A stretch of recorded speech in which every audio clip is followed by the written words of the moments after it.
오늘 복된 하나님의 말씀은 로마서 14장 1절부터 15장 21절까지 말씀이에요.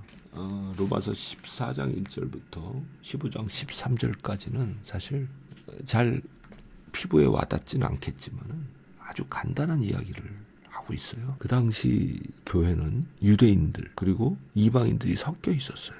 너무나 살아왔던 세월이 다르고 문화가 다른 두 그룹이 교회 안에 함께 있으면서 많은 갈등들이 생겨났죠. 그 중에서도 이제 가장 큰 갈등이 뭐였냐면은 먹는 거였어요. 왜냐하면요, 유대인들은 예수님을 믿고 크리스천이 되었지만은 여전히 유대인이잖아요. 유대인들은요, 코셔라고 불리는 아주 독특한 식사법이 있었죠. 구약 성경에 기초를 두고 있는 식사법이에요. 그 법에 의하면은 먹을 수 있는 것, 먹을 수 없는 것이 아주 뚜렷하게 구분이 되어 있어요. 고기 종류도 짐승에 따라서 먹을 수 있는 음식이 있고 먹을 수 없는 부정한 그런 동물이 있어요. 생선도 마찬가지고요. 심지어 먹을 수 있는 동물의 고기도 유대식으로 피를 다 뺀 채로 먹어야 되는 거예요. 이런 관습에 1000년 이상을 익숙해서 살아왔던 유대인들이 예수님을 믿는다고 해서 한순간에 그 관습으로 굳어진 생각이 깨지지 않거든요. 그런데 이방인들은 어떤가요?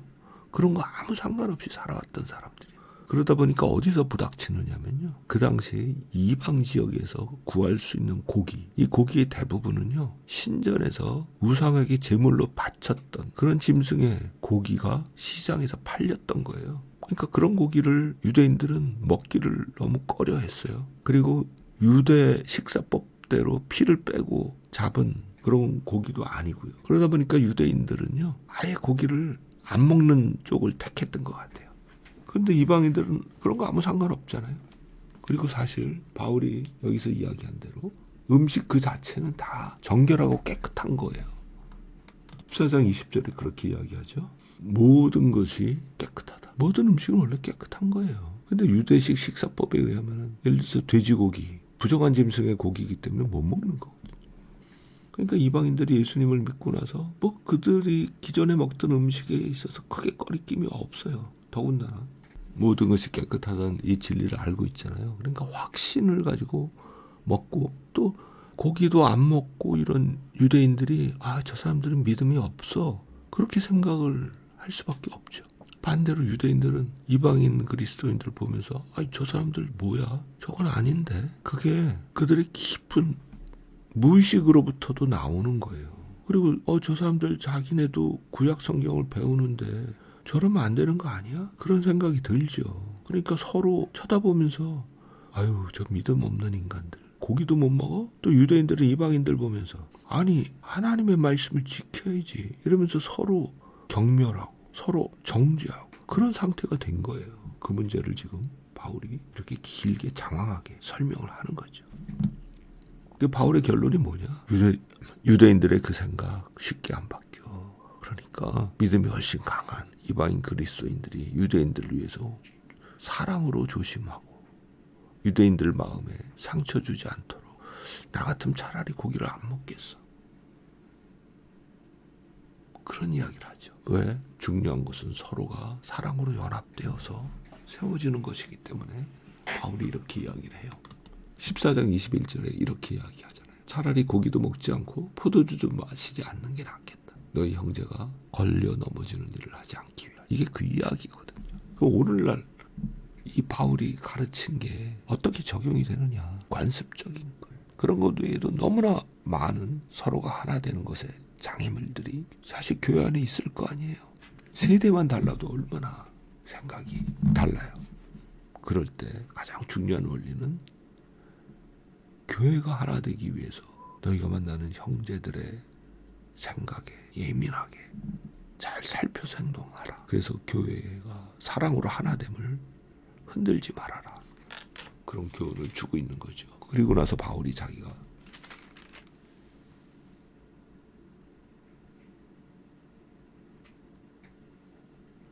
대부분 굉장히 겸손하게 이야기하죠. 15장 14절부터는 그냥 내가 몇 가지 문제, 여러분들이 이미 다 아는 문제에 대해서 썼다.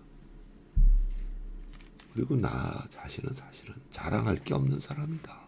내가 자랑한다면은 오직 예수께서 나를 통해서 많은 이방인들을 믿도록 하신 일, 그 믿도록 하시는 과정에서 능력과 표적과 기사와 성령의 능력이 나타났던 일, 그것뿐이다. 그것 외에 내가 자랑할 것이 아무것도 없는 사람이다. 그 이야기를 15장 18절 19절에서 하고 있죠. 그런데 이제는 자기가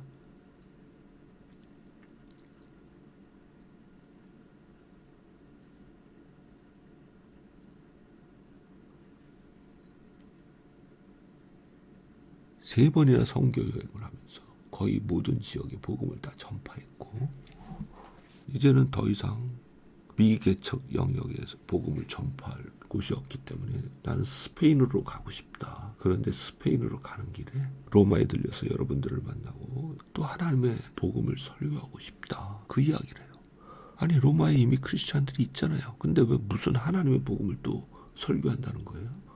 하나님의 복음이 설교되어야 하죠. 많은 배워야 할 것이 있고, 그 복음이 선포되면서 이미 바울이 다른 곳에서 수도 없이 경험했던 능력과 표적과 기사와 성령의 권능이 나타남으로 교회가 견고하고 든든하게 세워져야 하죠. 그것을 위해서 로마에서 설교하고 싶다라는 거예요.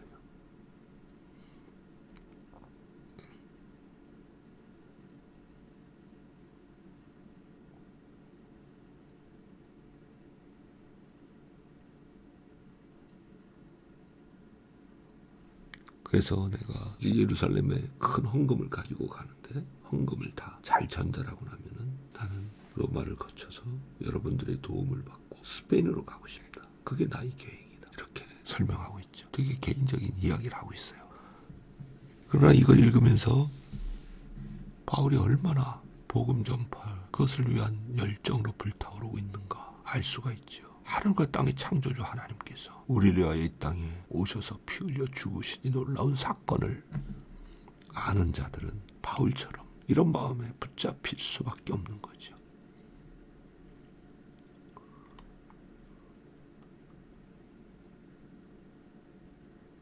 바울의 생을 이끌었던